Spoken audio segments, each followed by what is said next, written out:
everyone, this is Iris from National Taiwan University. The topic of our study is examining the effectiveness of the entry mode choice in driving small and medium enterprise international performance from the home host country dyads. Below are the two authors. The home country we talk about here is Taiwan, and why Taiwan may see as a feasible object for SME study is because small and medium enterprises account for 98% of all businesses in Taiwan. They stand for some 77% of domestic employment and are a strong and essential pillar of the national economy. Taiwan's SMEs are innovative, responsive, and flexible. Formidable competitors in global markets, they are the engine of Taiwan's economic growth. As you can see, up to 98% companies are belonging to SME in Taiwan. In other words, every 10 Taiwanese people can form a company for domestic, exporting, or even go global, such as the well-known brand like Din Tai Fung. Or even, you have been heard about Taiwan from the pandemic. But we're going to follow pretty closely the Taiwanese model. There are countries like Taiwan who are exemplary. Taiwan. Corona-Krise besonders bewiesen. Taiwan is a very good Taiwan's role as an observer in World Health Assembly meetings is in the best interest of the international. In 2003, Taiwan faced SARS alone. This time, Taiwan chooses to stand with the world in the face of coronavirus pandemic. No one can isolate a friend who truly wants to help. As we seek to achieve health for all, Taiwan can help, and Taiwan is helping. Over the years, Taiwan's foreign trade highly relies on China. In order to reduce its economic dependency, Taiwanese government has launched the new southbound policy since 2016 to encourage the corporate to diversify their portfolio to the emerging ASEAN and the South Asian market. And this identical country even show favorable change of the host institution to welcome the Taiwanese SME.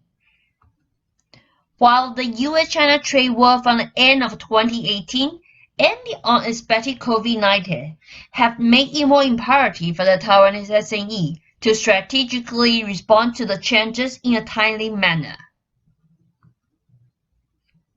This pull and push factor had constituted a contextual dimension to view from one single country, Taiwan, to various host countries. The top-ranking bilateral trade countries are nominated as China, Vietnam, Indonesia, Singapore, and India.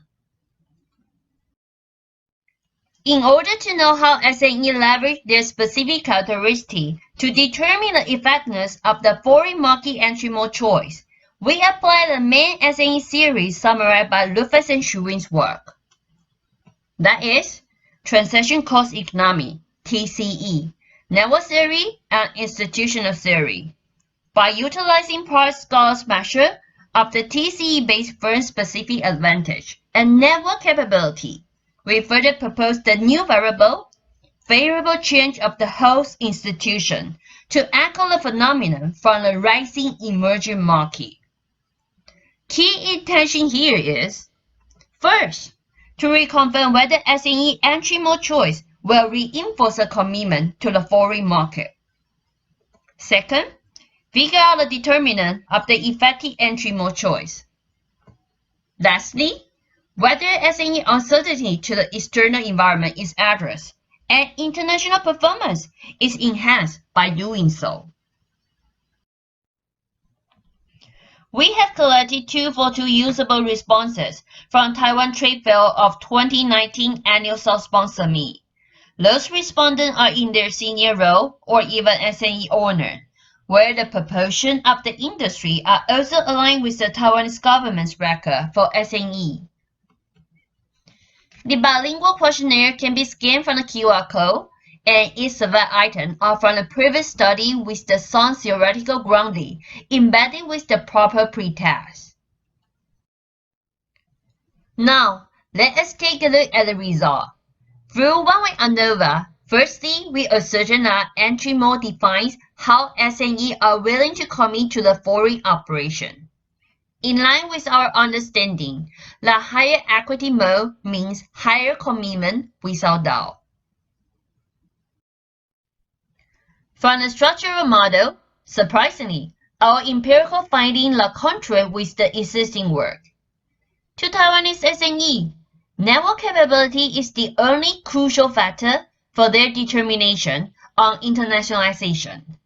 The network brings in the confidence to reinforce the degree of the commitment to the foreign market, which reduces uncertainty and improves international performance.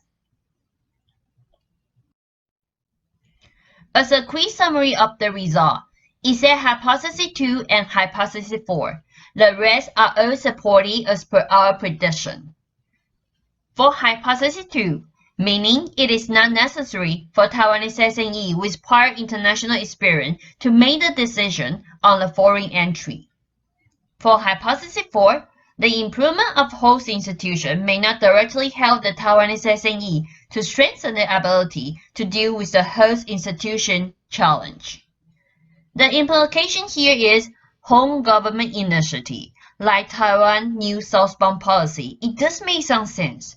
To formulate the ecosystem network could accelerate the Taiwanese SME's pace for internationalization to the identified host country. We also did a further validation via logistic regression. Once again, reaffirming that network capability is the key determinant to select the greenfield over the other entry mode. In addition, we further recognize that favorable change of the host institution does matter when SME choose greenfield compared with the other non-equity entry modes. So, if the host country likes to attract the actual FDI inflow, then favorable institution is still requested. Then, to get a glance from the overall home host country dyads using binary logistic regression, the single country effect is coming up. India. India is the only country demonstrating favorable change of the host institution could attract the Taiwanese SME's entry. To make a conclusion, SME's internationalization has specific context. Taking Taiwanese SME for example, network capability brings them to the foreign market on the ground, and favorable change of the host institution is meaningful when there is potential market with slightly distance. Based on this result, SME Go International needs open corporate culture for better utilization of the network relationship with their business partner in the global value chain. For future, this can be adapted to the other SME-centric countries like Mexico, Malaysia, New Zealand, or even other special type of SME, such as Born Global, platform economy in the digital era for the more general framework. Of course, even though SME literature follows AIB in principle, while home host country dyad may tell a different story from the contextual perspective, it would be meaningful to consider a novel theoretical advance that could be inferred from our finding in the future line of the work. That's all for our presentation, and thank you for your listening.